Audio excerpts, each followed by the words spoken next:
Peace, infinite waters diving deep once again. Beautiful day. What's your star sign? Aquarius, Pisces, Capricorn, Leo. I'm a Pisces. And what are Pisces? Pisces are caring people, forgiving people, psychic people. Also, a lot of the times they say we can suffer from addiction, for the good or the bad. And sometimes we're very sympathetic. And if you're a Leo, then you're going to be a leader. You're going to be this lion, this kind of... You just attract this energy. You have this shine about you. And if you're Aries, you have this...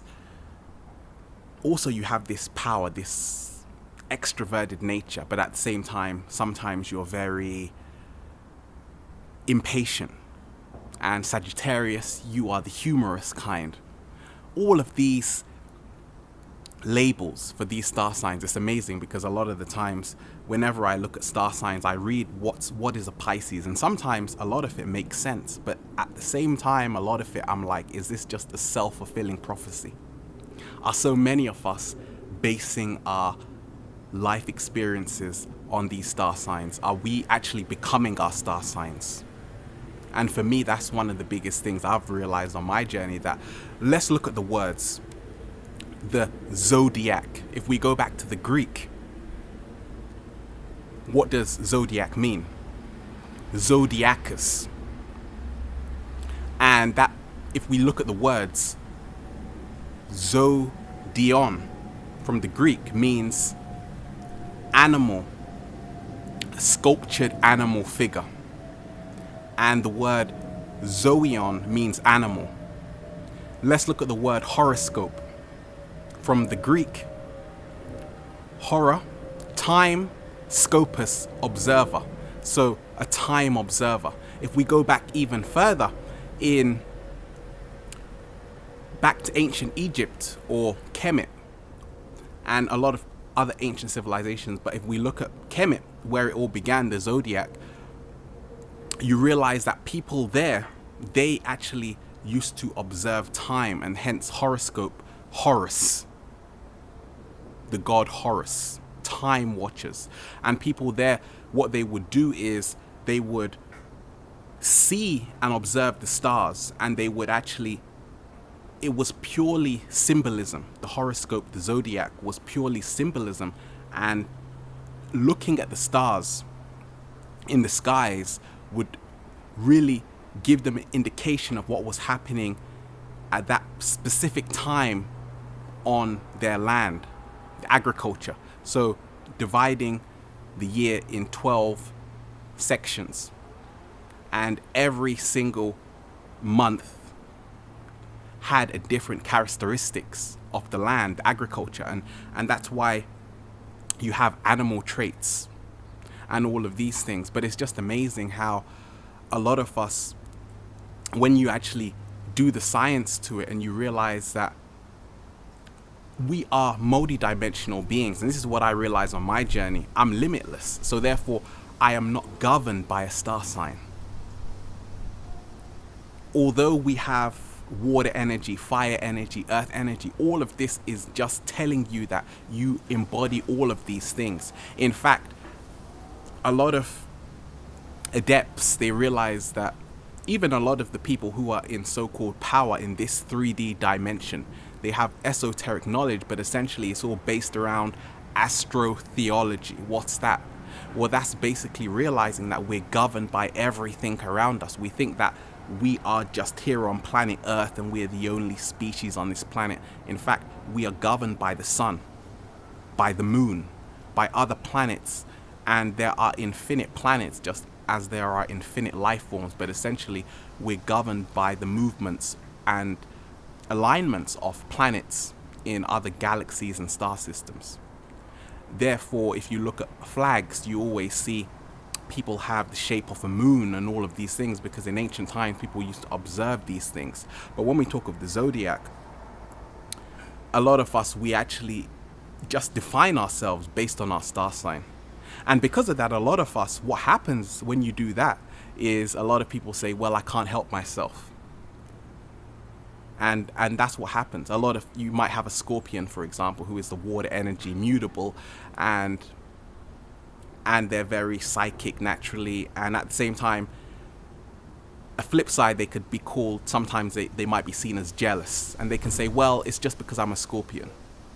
I'm a Scorpio.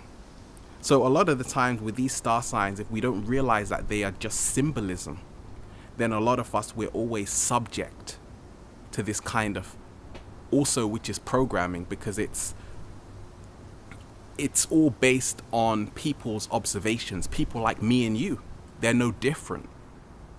And when we also look at, when I talk of astrotheology and realizing that even if you look at the Zodiac, okay, 12 star signs. And if you go back to the biblical text, you see how many disciples were there? 12 disciples of Christ.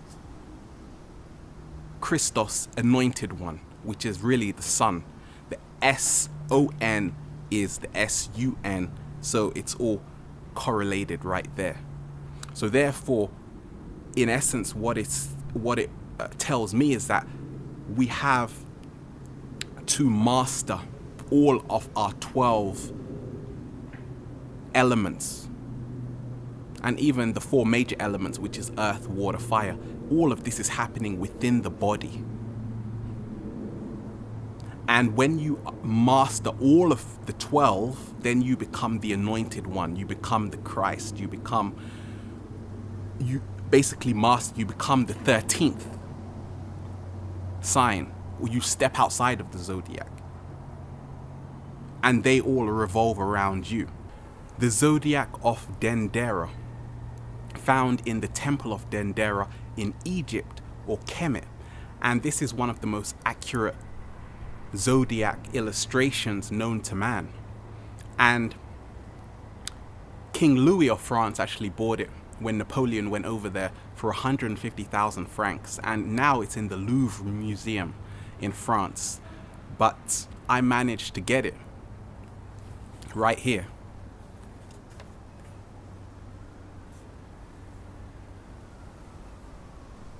They're going to be after me. I actually got this beautiful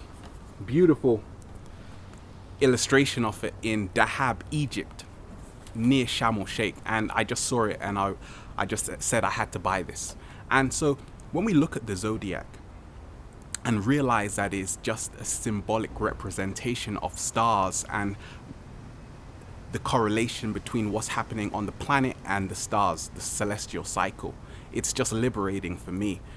And as well, when we look at the calendar, this is one of the biggest things that I came to realize on my journey. A lot of people say, okay, I am a Pisces because I'm born in March, or I'm a Sagittarius because I'm born in this, and I'm a Leo because I'm born in this, and all of these things. And I'm a Scorpio because I'm born in November. Let's go back to it. What is a calendar? Man-made time, and calendars have always been changing, and this is what did it for me when I realized that even if we go back to one of the earliest Roman calendars, the Julian calendar, which was named after the emperor Julius Caesar, and before that calendar in Rome, the original New Year was March the 1st. Then it got moved back to January the 1st. And then we realized that you had Pope Gregory, who changed it again. And now you have the Gregorian calendar. And between those things, those dates, months were added, months were taken away. And it's just amazing when we realize that we don't even know what time it is, because time itself is an illusion. In fact, there is actually no linear time as beginning, middle, and end. Everything is happening simultaneously. So when we look at it like that, we realize that you can say, okay, I'm this star sign, but at the same time, the calendars have always been changing. And that's what did it for me when I just realized that if we don't ask questions, we'll always accept anything. And that's one of the biggest realizations I had for me on my journey, is that question everything, and don't just, because many of us are like parrots, we just go along to get along, and we just accept. And that's what the system counts on. People just not realizing that we're in a matrix, we're in an architecture which has been designed by wizards in other star systems. And by just going along nonchalantly, then really we only have ourselves to blame. So in essence, I just see it as pure symbolism. And a lot of the times these days, I look at zodiac and star signs, even when I read my own, being a Pisces, this water energy.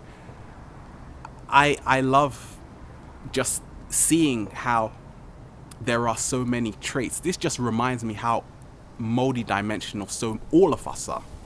And if we can't really realize that we have all of the traits within us, and really and truly it's up to us to master our, that's what alchemy is, turning lead into gold. Mastering yourself is the true challenge. And that's what I take from star signs. It's just looking at the human being as a universe, but at the end of the day it all ties back to yourself. And for me on my journey, I always say I'm not going to be governed by what someone says in the magazine. Oh, you're like this, so don't bother changing. See, a lot of us, we have this kind of defeatist mentality. Or because you're like this, you're supposed to be like this. I am everything. I am infinity. And therefore, infinity can't be defined. Infinity does not know itself, because if it did, then it would be in limitation. Infinity is the unknown. So when you realize that when we talk about star signs, is that you are unknown, you are infinity. You can't define yourself. In fact, to give yourself a definition is really to diminish your human potential, to be that which can't be grasped, to be that which can't be defined, to be that which can't be comprehended, that which you can't comprehend. And for me, that's what it's all about. But star signs, I suppose, in a way, I just see the fun in it as well. Sometimes I feel it can be a way which is used to help us realize that many of us are different. Not every human being is having the same experience. And that's a beautiful thing when you realize that we all are part of the same fabric, but at the same time, many of us are creating a different pattern. Infinite waters, diving deep once again. Stay well, stay healthy, enjoy the sunshine while it's up. Peace.